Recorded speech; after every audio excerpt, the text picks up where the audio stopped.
మేము కూడా ఇట్లా కొన్ని ఛానల్స్ పెట్టించి వాళ్ళని కూడా మేము తిట్టిస్తే వాళ్ళకి ఓకేనా అనే అంశం మీద కూడా ఆల్రెడీ తిట్టించిండ్రు కదా అధికారంలోకి రాకముందు. కేసీఆర్ గారి దగ్గర నుంచి మొదలు పెడితే వాళ్ళ మనమడి దగ్గర నుంచి మొదలు పెడితే భార్య పిల్లల వరకు కూడా తిట్టించిండ్రు కదా. ఆయన చెప్పిన నీతే కదా ఇదంతా, ఆయన నేర్పిన విద్యనే కదా. ఇప్పుడు ఆయన అధికారంలోకి వచ్చిన తర్వాత ఆయన చేస్తున్న అన్యాయాలను బయట పెడితే ఆయన తట్టుకోలేకపోతున్నాడు. కేసీఆర్ గారిని మనవన్ని ఏమన్నారండి, ఏనుగుతోటి పోల్చిండు. అట్లా నేను ఒక బాడీ షేమింగ్ చేసిండు అప్పుడు అధికారంలోకి రాకముందు ఈ నాయకుడే, ఈ రేవంత్ రెడ్డి అనేటైననే. అట్లాగిట్లా ఏమన్నా కేసీఆర్ గారు అన్నారా, అట్లాగిట్లా ఏమన్నా కేటీఆర్ గారు అన్నారా? వ్యక్తిగత విమర్శలు ఎప్పుడన్నా చేసిండ్రా మా నాయకులు? ఇప్పటి వరకు కూడా నువ్వెంత తెలంగాణకు అన్యాయం చేస్తున్నా, రైతులకు అన్యాయం చేస్తున్నా, మా మహిళలకు అన్యాయం చేస్తున్నా కూడా ఎవ్వరు కూడా ఇంతవరకు రేవంత్ రెడ్డిని కానీ వాళ్ళ ఫ్యామిలీని కానీ వ్యక్తిగతంగా విమర్శించే పార్టీ ఏదన్నా ఉన్నదనంటే అది బీఆర్ఎస్ పార్టీ. మా కేసీఆర్ గారు మాకు క్రమశిక్షణ నేర్పిండు. ఆ క్రమశిక్షణతోటి మేము నడుస్తున్నాం. ఇప్పటికీ కూడా ఆ క్రమశిక్షణ మర్చిపోయి హద్దులు మీరిపోయి మాట్లాడుతున్నది రేవంత్ రెడ్డి అనేటోడు. ఒక చైర్లా అంటే ఆ చైర్కు గౌరవం ఇచ్చి ఊకుంటున్నాము. ఆ చైర్లో ఉన్న వ్యక్తి మహిళా జర్నలిస్టు సోదరులను బట్టలు కూడా వీక్తానని అంటారా? ఎవరన్నా రోడ్ల మీద నిలబెడతానంటారా? ఎంత అన్యాయం చెప్పండి. ఎక్కడున్నాం మనం? బట్టలు ఊడవీక్తా అంటున్నాడు కదా, ఆయన బట్టలే ఊడవీకి రోడ్డు మీద పడేస్తారు రేపు జనాలు. రైతులకు రైతు బంధు ఇవ్వకపోతే, రైతు భరోసా ఇవ్వకపోతే, నీళ్ళు ఇవ్వకపోతే, పంటలను ఎండబెడుతుంటే తట్టుకోలేక ఆయననే బట్టలు వీక్తున్నారు కదా. కాళేశ్వరం నీళ్లు రాక ఎండబెట్టి, చెర్లను ఎండబెట్టి తాగడానికి నీళ్లు లేక అరిగోసపడుతున్నారు తండా వాళ్ళు. ఒకసారి రండి మీరు జనాలకు. కాళేశ్వరం అనేది ఒక స్కామ్ జరిగింది అనేది అసలు స్కామే కాదు. అక్కడ కూలిపోయిన పరిస్థితి ఉంది, ఖచ్చితంగా అక్కడ నడవని పరిస్థితి ఉంది అనేది వాస్తవా? మీకు నేను ఇప్పటికీ కూడా తీసుకెళ్తా. ఇప్పటికీ కూడా నీళ్లు అక్కడ ప్రాణహిత నుంచి వెళ్ళి ఇప్పటికీ కూడా నీళ్లు కిందికి పోతున్నాయి. నువ్వు ఏదైతే ఒక ఇల్లు కట్టుకుంటాము, ఆ ఇంట్లో ఒక చిన్న పిల్లర్కి క్రాక్ వస్తే మొత్తం ఇల్లంతా కూలగొడతామా అండి? ఒక పిల్లర్ క్రాక్ వచ్చింది, దాన్ని మరమ్మతులు చేయాల్సింది పోయి మొత్తం 86, 87 పిల్లర్లు ఉన్నదాన్ని మొత్తం అన్యాయం జరిగిపోయింది, దీనిలో స్కామ్ జరిగింది.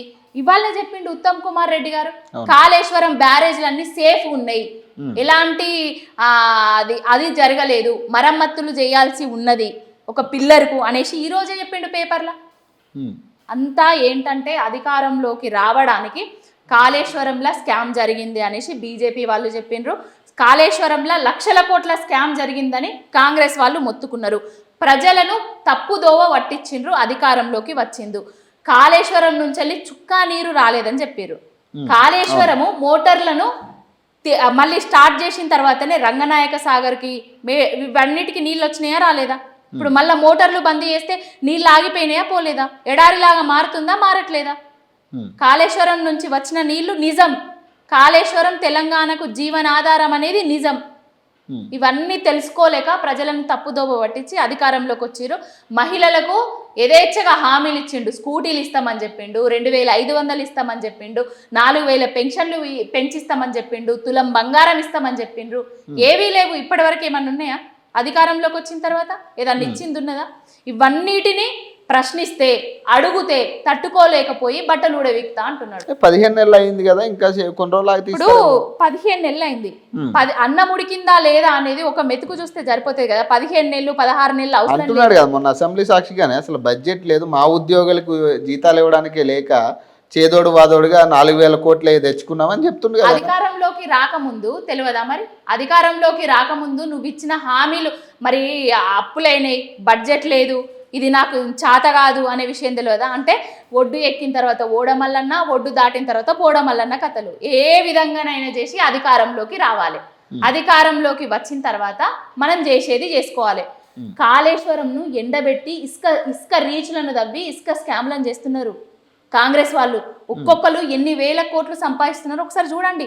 మీరు కాళేశ్వరం మేడిగడ్డ దగ్గరికి రండి, 5 కిలోమీటర్ల మేర లారీలు, ట్రాక్టర్లు, ట్రక్కులు పొయ్యి నేను చూసి వచ్చిన మొత్తం పుష్ప 2 సీన్ అక్కడనే కనిపిస్తుంది.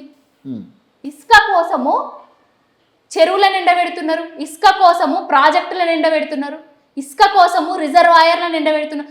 గోదావరిలా ఎప్పుడన్నా 10 ఏండ్లల్లా ఒక్కరోజు నీళ్లు లేకుండా చూసినామా? లేదు. గోదావరిలో నీళ్లు లేవు. అసలు ఏం చేస్తున్నారు రేవంత్ రెడ్డి అనేటోడు? కానంటే ఇవన్నీ కప్పిపుచ్చుకునే ప్రయత్నంగానే ఇప్పుడు ఈ మాటలు ఉన్నాయి అనుకోవచ్చా? ఇవన్నీ డైవర్షన్, ఇవన్నీ కప్పిపుచ్చుకోవడానికే, డైవర్ట్ చేయడానికే, ప్రజలను తప్పుదోవ పట్టించడానికే ఇవన్నీ డైవర్షన్ పాలిటిక్స్ చేస్తున్నాడు. ఇచ్చిన హామీలకు గ్యారంటీ లేదు, నీళ్లకు గ్యారంటీ లేదు, అసలు రేవంత్ రెడ్డి సీటుకు గ్యారంటీ లేదు. ఫస్ట్ ఆఫ్ ఆల్ ఆయన సీటు ఎప్పుడు ఊడుతుందో అని ఆయననే డైలమాలు ఉన్నాడు. సంవత్సరం కూడా ఉన్న 6 నెలల్లోనే వెళ్ళిపోతాడని మీ నాయకుడే చెప్పింది కదా, మరి దాదాపు సంవత్సరం 15 నెలలు అవుతా ఉంది. ఇక ముడుపులు ఎక్కువ ఉంటే పెడుతున్నాడు కావచ్చు, అందుకోసమే ఉంటున్నాడు కావచ్చు. చూడాలి ఇంకెన్ని రోజులు ఈ దరిద్రపు గొట్టు పాలన చూడాల్సి వస్తుందో మనం చూద్దాం. ఇంకొకటి కేసీఆర్ గారు అప్పులు చేసిండు అనేసి అన్నారు. ఇప్పుడు రేవంత్ రెడ్డి అనేటైనా 150,000 కోట్ల పైచిలకు అప్పులు చేసిండు. మరి అప్పులు చేసి ఒక ప్రాజెక్టును కట్టిండా, ఒక హాస్పిటల్ కట్టించిండా, లేకపోతే నీళ్ళు ఇచ్చిండా, రైతు భరోసా ఇచ్చిండా, అక్కా చెల్లెమ్మలకు స్కూటీలు ఇచ్చిండా, లేకపోతే ఆడబిడ్డలకు తులం బంగారం ఇచ్చిండా? ఏమిచ్చిండని 150,000 కోట్ల రూపాయలు అప్పులు చేసినావు నువ్వు? అంటే ఢిల్లీకి ముడుపులు కట్టడానికే నువ్వు 150,000 కోట్ల అప్పులు చేస్తే, కేసీఆర్ గారు తెలంగాణను తీసుకొచ్చి కాళేశ్వరం ప్రాజెక్టును కట్టి, గుళ్ళు కట్టి, బళ్ళు కట్టి, ప్రతి జిల్లాకు ఒక మెడికల్ కాలేజీని కట్టి, కలెక్టర్ సముదాయాలను కట్టి 50 లక్షల కోట్ల పైచిలకు సంపదను సృష్టించిండు కదా. నువ్వేదో 10 లక్షల కోట్లు 20 లక్షల కోట్ల అప్పులు చేసిండు అనేసి ఫేక్ ప్రచారం చేసినావు. ఆయన చేసింది 4 లక్షల కోట్ల అప్పులే కదా, అది FRBM పరిధిలోనే చేసిండు కదా. మరి నువ్వు అధికారంలోకి వచ్చిన తర్వాత 150,000 కోట్ల అప్పులు చేసి ఏ గుడి కట్టినో, ఏ బడి కట్టినో, ఏ ప్రాజెక్టు కట్టినో రేవంత్ రెడ్డి? ఏదన్నా కట్టింది ఉన్నదా? ఏదీ లేదు. అంటున్నా మీ నాయకుని కూడా అన్నాడు కదా మొన్న, స్ట్రెచ్చర్ మీదకి తీసుకొస్తా, మరి మార్చరీకి పంపిస్తా. స్ట్రెచ్చర్ మీద తెలంగాణను తీసుకొచ్చింది రేవంత్ రెడ్డి, మార్చరీకి పంపిస్తున్నది తెలంగాణ రైతులను, నేతన్నలను రేవంత్ రెడ్డి. మీ నాయకుని పంపిస్తా అంటుంది కదా. మా నాయకుని పంపించే దమ్ము ధైర్యం ఎవరికి లేదు.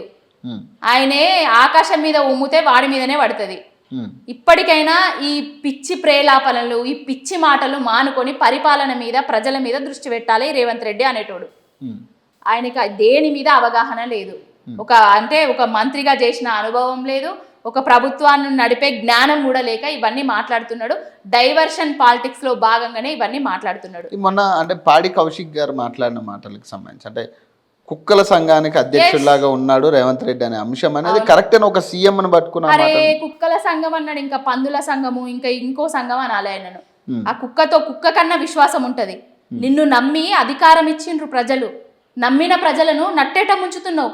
కుక్క కన్నా ఒకరోజు అన్నం పెడితే అది మన వెనకాల ఉరికొస్తుంది. ఏదన్నా ఆపదున్నా ముందు చెప్పేటట్టు ఉంటుంది. ఏదైనా కోత వచ్చినా, ఇంకోటి వచ్చినా కూడా బో అని ఒరుగుతుంది. ఈ కుక్కకు అది ఓటు అనేది ఎంత విలువైనది. నీకు ఓట్లేసి నిన్ను గెలిపించి నీకు ఒక కుర్చీస్తే తెలంగాణ నువ్వేం చేస్తున్నావు? కుక్కల సంఘంతో కూడా పోల్చొద్దు ఆయనను. కుక్కలు కూడా సిగ్గుపడతాయి. రేవంత్ రెడ్డిని కుక్కలతోటి పోల్చినా కుక్కలు కూడా సిగ్గుపడతాయి. కుక్కలు విశ్వాసం గల్లే.